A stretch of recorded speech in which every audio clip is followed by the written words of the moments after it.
नमस्कार दोस्तों, स्वागत है आप सभी का। तो प्रिय विद्यार्थियों, इस वीडियो में हम जो है राजस्थान की जो वार्षिक परीक्षा है कक्षा 9 की, उसके लिए जो हम यहाँ पर जो है इंग्लिश के मोस्ट इंपोर्टेंट क्वेश्चन का हम इसमें जो है सॉल्यूशन करवाने जा रहे हैं। तो देखिए, इस वीडियो में हमने जो है आपकी फर्स्ट बुक है बिहाइव, इसके हमने प्रोज पार्ट, प्रोज मतलब जो गद्य भाग है वो वाले, और जो पोइट्री पार्ट है यानी कि कविता वाले पार्ट है, उन सभी को यानी कि पूरी किताब को इसमें जो है हमने कवर किया है।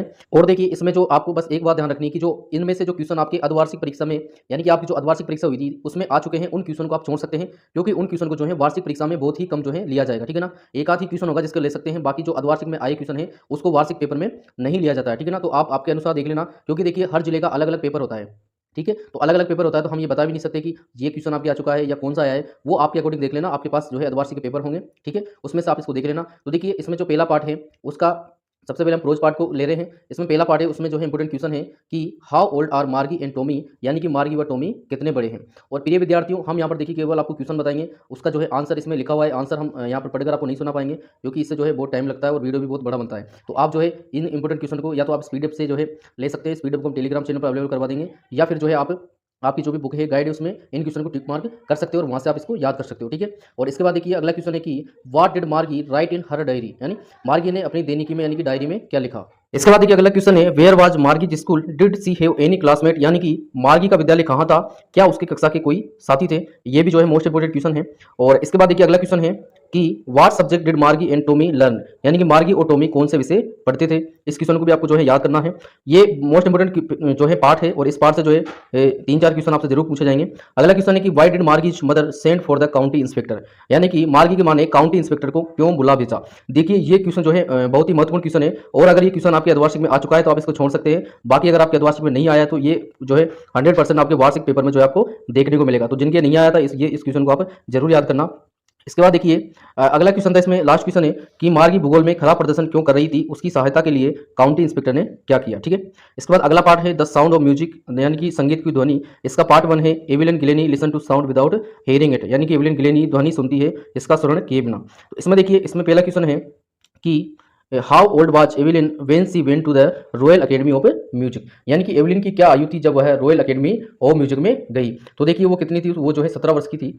और इसके बाद जो है अगला क्वेश्चन है कि when was her deepness first notice when was it confirmed, यानी कि उसके बहरेपन का प्रथम बार कब पता चला, इसकी पुष्टि कब की गई। तो देखिए प्रिय विद्यार्थियों, इस तरह के जो क्वेश्चन होते हैं तो इनमें आपने देखा है, अर्धवार्षिक में देखा होगा कि जो क्वेश्चन होता है उसी के साइड में जो है कोष्टक में उस पार्ट का नाम लिखा होता है, तो उससे आपको ये आसानी रहती है कि ये किस पार्ट से लिया गया है। ठीक है ना, यानी कि पार्ट का नाम भी जो है उस क्वेश्चन के साथ लिखा होता है। इसके बाद देखिए पार्ट सेकंड है द सेना यो बिस्मिल्लाह खां, यानी कि बिस्मिल्लाह खां की सेना आई।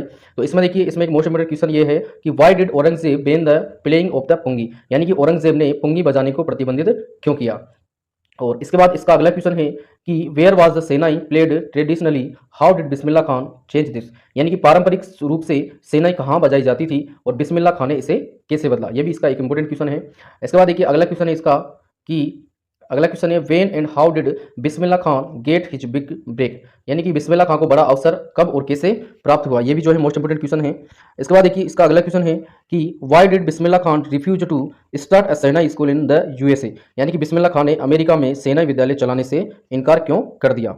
इसके बाद आपका अगला पार्ट है द लिटिल गर्ल, छोटी लड़की। इसमें देखिए, इसमें मोस्ट इंपोर्टेंट क्वेश्चन है कि why was Kezia afraid from her father, यानी कि केजिया अपने पिताजी से क्यों डरती थी। और इसके बाद अगला क्वेश्चन है who were the people in Kezia's family, यानी कि केजिया के परिवार में कौन कौन थे। इसके बाद देखिए नेक्स्ट क्वेश्चन है कि in what ways did Kezia's grandmother encourage her to get to know her father better, यानी कि केजिया की दादी ने उसे अपने पिता को बेहतर समझने के लिए निम्न के लिए किन तरीकों से उत्साहित किया। ये भी मोस्ट इंपोर्टेंट क्वेश्चन है। इसके बाद देखिए अगला पार्ट है अ ट्रूली ब्यूटीफुल माइंड, यानी कि एक वस्तुतः सुंदर मस्तिष्क। तो इसमें देखिए पहला क्वेश्चन है why did Einstein write a letter to the Franklin Roosevelt, यानी कि आइंस्टीन ने फ्रैंकलिन रूजवेल्ट को पत्र क्यों लिखा। इसके बाद देखिए अगला क्वेश्चन है कि how did Einstein react to the bombing of Hiroshima and Nagasaki, यानी कि हिरोशिमा व नागासाकी पर बम गिराने पर आइंस्टीन ने क्या प्रतिक्रिया की। ये भी इंपॉर्टेंट क्वेश्चन है। इसके बाद देखिए अगला पार्ट है the snake and the mirror, सर्प और दर्पण। तो इसमें देखिए, इसमें जो है ज़्यादा क्वेश्चन इंपॉर्टेंट नहीं है। इसमें एक क्वेश्चन ये है कि what two importance and earth shaking decision did the doctor take while he was looking into the mirror, यानी कि चिकित्सक ने कौन से दो महत्वपूर्ण व भूकंपीय निर्णय लिए जब वह दर्पण में निहार रहा था। ये इंपॉर्टेंट क्वेश्चन है। और अगला पार्ट है आपका माई चाइल्डहुड, यानी कि मेरा बचपन। तो इसमें देखिए, इसमें है कि who were Abdul Kalam school friends what did they letter become, यानी कि अब्दुल कलाम के विद्यालय के समय के मित्र कौन थे, वे बाद में क्या बने। ठीक है, ये एक इंपॉर्टेंट क्वेश्चन है। अगला क्वेश्चन है कि how did Abdul Kalam earn his first wages, यानी कि अब्दुल कलाम ने अपनी प्रथम मजदूरी कैसे कमाई। ये भी मोस्ट इंपॉर्टेंट क्वेश्चन है। इसके बाद अगला पार्ट है रीच फॉर द टॉप, यानी कि शिखर पर पहुंचना। इसका पार्ट फर्स्ट है संतोष यादव। इसमें देखिए, इसमें why was the Holi man who gave Santosh mother his blessing surprise, यानी कि जिस साधु ने संतोष की माँ को आशीर्वाद दिया वह चकित क्यों था। इसके बाद पार्ट सेकंड इसका मारिया सारापोवा। तो इसमें है कि why could not Sharapova's father see her in America, यानी कि सारापोवा के पिता अमेरिका में उससे मिलने क्यों नहीं आ सके।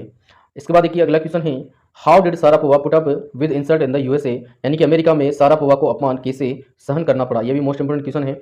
इसके बाद अगला पार्ट है काठमांडू। इसमें देखिए मोस्ट इंपोर्टेंट क्वेश्चन है कि name the two temples the author's visited in Kathmandu, यानी कि उन दो मंदिरों को नामित करें जिनकी लेखक ने काठमांडू में यात्रा की। इसके बाद देखिए अगला क्वेश्चन है what difference does the author note between the flute seller and the other hawkers, यानी कि बांसुरी विक्रेता व अन्य फेरी वालों में लेखक क्या अंतर देखता है। इसके बाद देखिए नेक्स्ट क्वेश्चन है कि what is the belief at Pashupatinath about the end of Kalyug, यानी कि कलयुग के अंत के विषय में पशुपतिनाथ पर क्या धारणा है। इसके बाद अगला पार्ट है if I were where you, यदि मैं तुम्हारी जगह होता। तो इसमें देखिए पहला क्वेश्चन है कि why does the intruder choose Gerrard as the man whose identity he wants to take on, यानी कि घुसपैठिए ने जेरड को ऐसे व्यक्ति के रूप में क्यों चुना जिसकी पहचान वह धारण करना चाहता है। इसके बाद देखिए इसके बाद इसमें मोस्ट इंपोर्टेंट क्वेश्चन है कि what is गेरार्ड्स profession poet the parts of the play that support your answer, यानी कि जेरड का व्यवसाय क्या है और नाटक के उस भाग का जिक्र करो जो आपके उत्तर की पुष्टि करता है। इसके बाद देखिए ये जो है आपके प्रोज पार्ट यहाँ से खत्म हो चुके हैं। इसके बाद आपकी जो है बीआई की पोइट्री पार्ट है, जिसमें पहला पार्ट है द रोड नॉट टेकन, यानी कि सड़क जो नहीं ली गई। तो इसका देखिए पहला क्वेश्चन है कि where does the traveller find himself what problem does he face, यानी कि यात्री अपने को कहाँ पाता है, वह किस समस्या का सामना करता है। ठीक है, और इसके बाद देखिए डियर स्टूडेंट एक क्वेश्चन आपसे जो है आपकी जो कविताएं हैं उनमें से किसी भी कविता का जो है मैसेज आपसे पूछा जाएगा, यानी कि जो उसकी जो मेन थीम है या मेन मैसेज है वो आपसे जरूर पूछा जाएगा। तो आप जितने भी आपकी जो है पोइम है उन सभी का जो है आपको मैसेज जरूर याद करना है, क्योंकि 2 या 3 नंबर में आपसे मैसेज जरूर पूछा जाएगा। क्वेश्चन रहेगा highlight the message of the poem, फिर पोइम का वो नाम दे देगा, ठीक है ना, या आपसे बोलेगा कि what is the main theme of the poem, poem का नाम दे देगा, यानी कि उसका जो है मेन मुद्दे उद्देश्य या मेन संदेश क्या है वो आपको हर पोइम का जो है याद रखना है। वो किसी भी पोइम का आपसे पूछा जा सकता है। तो यहाँ पर देखिए ये क्वेश्चन है highlight the message of the poem, यानी कि कविता के संदेश पर प्रकाश डाले। तो इस तरह का ये क्वेश्चन है, आपको जरूर याद करना है। 2 या 3 नंबर में ये क्वेश्चन आपसे जरूर पूछा जाएगा। इसके बाद दूसरा पार्ट है वाइंड। वाइंड में देखिए क्वेश्चन है व्हाट डज द पोइट से द वाइंड गॉड विनोज, यानी कि कवि के अनुसार पवन देव क्या पचारते हैं। ये इंपोर्टेंट क्वेश्चन है। दूसरा क्वेश्चन इसमें what should we do make friends with the wind, यानी कि पवन से मित्रता के लिए हमें क्या करना चाहिए। अगला क्वेश्चन है इसका जो है देखिए इस तरह से भी क्वेश्चन आ जाता है कि व्हाट इज द मैसेज या central idea of the poem. तो ये जो है आपको सभी कविताओं का याद करना है। अगला है rain of the on the roof, यानी कि छत पर वर्षा। तो इसमें देखिए what is the single major memory that comes to the poet who are the darling dreamers he refers to, यानी कि वह कौन सी एक मुख्य याद है जो कवि को आती है, डार्लिंग ड्रीमर्स किसके लिए कहा गया है। ये एक इंपोर्टेंट क्वेश्चन है। इसके बाद देखिए इसका जो मैसेज वाला क्वेश्चन है वो आपको जरूर करना है। अगली है आपकी the lake Aizawl of Innisfree, यानी कि इनिस्फ्री का झील टापू। तो इसमें देखिए इसमें आपको जो है इसका सेंट्रल आइडिया आप इसको याद कर लें। और इसके अलावा अगला पार्ट है आपका अ लीजेंड ऑफ द नॉर्थलैंड, यानी कि नॉर्थलैंड की एक पौराणिक कथा। तो इसमें देखिए इसमें इंपोर्टेंट क्वेश्चन है what did Saint Peter ask the old lady for what was the lady's reaction, यानी कि सेंट पीटर ने स्त्री से क्या मांगा, उसकी क्या प्रतिक्रिया थी। ठीक है, ये क्वेश्चन है, इंपोर्टेंट क्वेश्चन है। इसके बाद देखिए एक और क्वेश्चन है कि how does the wood picker get her food, यानी कि कठफोड़वा चिड़िया अपना भोजन कैसे प्राप्त करती है। इसके बाद देखिए नेक्स्ट क्वेश्चन है what is a legend why is this poem called a legend, यानी कि पौराणिक कथा क्या होती है, यह कविता पौराणिक कथा क्यों है, ये आपको याद करना है। और इसका मेन जो थीम है वो आपको याद करना है। ठीक है, इसके बाद देखिए अगला है नो मैन आर फॉरेन, यानी कि कोई मनुष्य जो है विदेशी नहीं है। तो इसमें देखिए इसमें आपको एक तो ये याद करना है कि how does the poet suggest that the people on the earth are the same, यानी कि कवि कैसे कहता है कि धरती पर सब लोग एक जैसे हैं। ये आपको याद करना है। और एक इसका जो है मेन थीम वाला क्वेश्चन आपको याद करना है। और एक क्वेश्चन आपको ये याद करना है कि how do we define the human earth, यानी कि हम मानव की पृथ्वी को कैसे अपवित्र करते हैं। अगला पार्ट है ऑन किलिंग अ ट्री, यानी कि एक वृक्ष की हत्या, जिसमें देखिए एक तो आपको ये क्वेश्चन पढ़ना है कि how has the tree grown to its full size, list the word suggestive of its life and activity, यानी कि पेड़ पूरे आकार का कैसे बना, उन शब्दों की सूची बनाओ जो इसके जीवन व गतिविधियों की ओर संकेत करते हैं। इसके बाद देखिए इसके बाद इसमें अगला क्वेश्चन है कि what does he mean by the stand of the tree expose, यानी कि उसका the strength of the tree expose से क्या अभिप्राय है।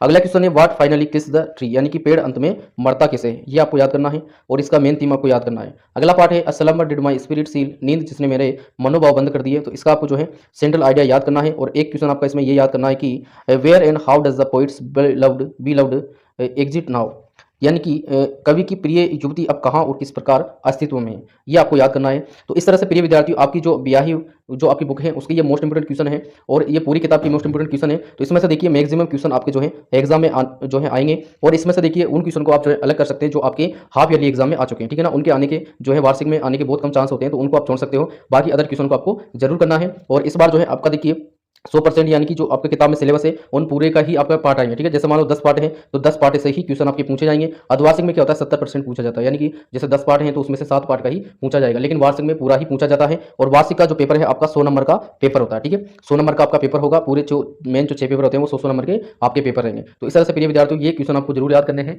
और इनमें से ही आपको जो है आपके एग्जाम में देखने को मिलेगा। और इसके अलावा आपको इस वीडियो से संबंधित कोई डाउट्स रहता है तो आप हमें कमेंट सेक्शन में कमेंट कर सकते हैं, हम उसका रिप्लाई आपको जो है जरूर करेंगे।